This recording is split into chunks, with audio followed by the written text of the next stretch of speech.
महाराज जी, क्या हम अशुद्धि अवस्था में राधा कृपा कटाक्ष स्तोत्र का फोटो कॉपी करवा के पढ़ सकते हैं या नहीं?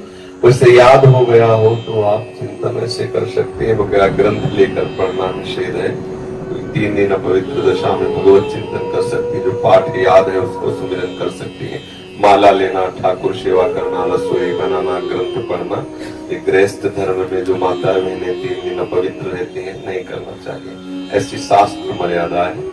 फिर जैसा ठाकुर जी प्रेरित करें, शास्त्र मर्यादा है, ऐसा नहीं करना चाहिए। महाराज जी, जब हम अशुद्ध हैं और भगवान इतने शुद्ध हैं, उनको कोई चीज अशुद्ध नहीं कर सकती, तो फिर हमारी आप अपने आपे को भूल जाओगे कैसे? खास हाँ, बस ये तो बात, इसीलिए तो कह रहे हैं नियम से चलोगे तो भूल जाओगे।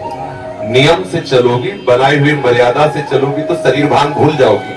और नियम अगर विपरीत दशा में चला गया तो शरीर भाव पुष्ट होता चला जाएगा। एक खास बात है, आप एक पत्नी व्रत ले, आप धर्म से चले तो आपको वैराग्य हो जाएगा, आपकी वासना नष्ट हो जाएगी।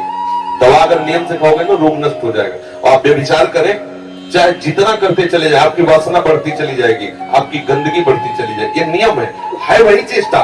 लेकिन एक पत्नी व्रत ले, धर्म पूर्वक चले तो आपको वैराग्य हो जाएगा। कितने ऐसे गृहस्थ हैं जो वैरागी हैं, पति पत्नी दोनों घर में रहते हुए भी ब्रह्मचर्य हैं।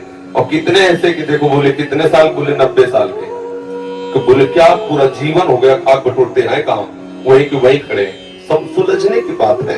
तो इसलिए हम पहले शास्त्र आज्ञा पालन करें तो परम पवित्र प्रभु हैं और हम उनके परम पवित्र अंश हैं, ये बात समझ में आ जाएगी। और जो शरीर अपवित्र है उससे हमारा राग खत्म हो जाएगा। अभी शरीर अपवित्र है, शरीर अपवित्र है तो हमारा भाव भी अपवित्र है, क्योंकि हम शरीर से युक्त हैं।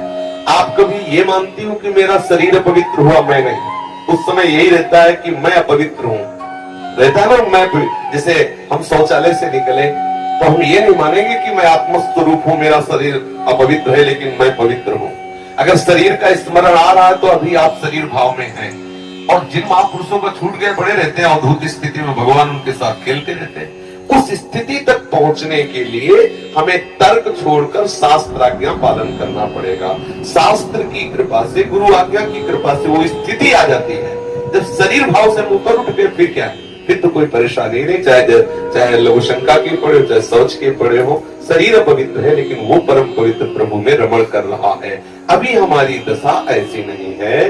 हमारा शरीर हमें मैं करके दिखाई दे रहा है, नहीं दिखाई दे रहा। शरीर की भूख मेरी भूख, शरीर की मांग मेरी मांग, शरीर का कष्ट मेरा कष्ट आ रहा है ना। बस इस राग से छूटने के लिए शरीर को सिद्धांत में बांध दो। तस्मात् शास्त्र प्रमाणम, कार्या कार्यों विरुद्ध, क्या करना है क्या नहीं करना, इस शास्त्र के अनुसार चलो तो शरीर का राग खत्म हो जाएगा। इसका परिणाम होगा शरीर से राग खत्म हो जाएगा। आप पवित्र रहिए तो आपको शरीर से वैराग्य हो जाएगा। ये खास बात है। शास्त्र की आज्ञा पालन कीजिए तो आपको शरीर संसार से वैराग्य हो जाएगा, और शास्त्र के विरुद्ध चलिए तो आप रागी हो जाएंगे, आप आसक्त हो जाएंगे, ये आपको दंड होगा। शरीर संसार की आसक्ति वही तो आपको जलाती, वही तो आपको जन्म मृत्यु के चक्र में फंसाती। समझ गए बच्चा? भगवान के लिए प्रसाद नहीं बना सकती, उनको भोग नहीं पवा सकती बच्चा, इसीलिए इस शरीर से घृणा करनी है। धिक्कार है ऐसे शरीर को जो प्रिया प्रीतम से बिलक करता है, तभी तो शरीर से राग खत्म होगा। ये अपवित्र शरीर जो हमें प्रभु के सेवा से छुटवा दे, ऐसे शरीर से क्या राग करना। धीरे धीरे शरीर के प्रति हे भाव हो जाए। जन्म मृत्यु जरा व्याधि दुख दोषानुदर्शनम, भगवान ने गीता जी में कहा, शरीर के प्रति हे भाव होने लगता है। क्या बलमूत्र का भांडे, छोड़ो इससे राग। धीरे धीरे धीरे वो अपने स्वरूप में स्थित हो जाए। अभी इतना ममत्व है शरीर में, कोई ऐसे छूले तो एकदम ऐसा नहीं होता। तुमने हमें ऐसा कितना अपना मय पद है। अगर हम ठीक सिद्धांत से चलेंगे तो हम बहुत जल्दी लाभ प्राप्त कर लेंगे। जहां हमारी स्थिति है हम बात उसी स्थिति की करें तो हम बहुत जल्दी आगे बढ़ जाए। होता क्या, हम लोग बात करते हैं छत की और अभी बिल्कुल 100 हाथ गड्ढे में खड़े हैं। बात ये है, शरीर से हमारा संबंध बहुत घनिष्ठ हो चुका है। इतना हो चुका है कि शरीर से हम संबंध किए, ये शब्द भी गलत है। मैं ही शरीर हूं ऐसा है। आप देख लो, कभी दर्पण में तिलक लगाते समय सोचा कि शरीर के मस्तक पर तिलक रचना कर रहे हैं? नहीं। मेरा तिलक कैसा है, यही तो आएगा ना। मेरा रूप कैसा है, मैं ठीक लग रही हूँ, लग रहा हूँ, ऐसी बातें आएंगी नहीं आएंगी। तो इसका मतलब शरीर राग है। शरीर राग हटाने के लिए शास्त्रीय सिद्धांत स्वीकार करना होगा। जिस समय माता बहनें अपवित्र होती हैं, उस समय वो जो भी भोग बनाती है, वो शास्त्र के अनुसार कह रहा हूं कि जो ब्रह्म हत्या देवराजेंद्र को लगी थी, उसी के 4 विभाग किए गए थे। पहला विभाग स्त्री को दिया गया था और उसके साथ वरदान भी दिया गया था कि उसी अवस्था के अंतर्गत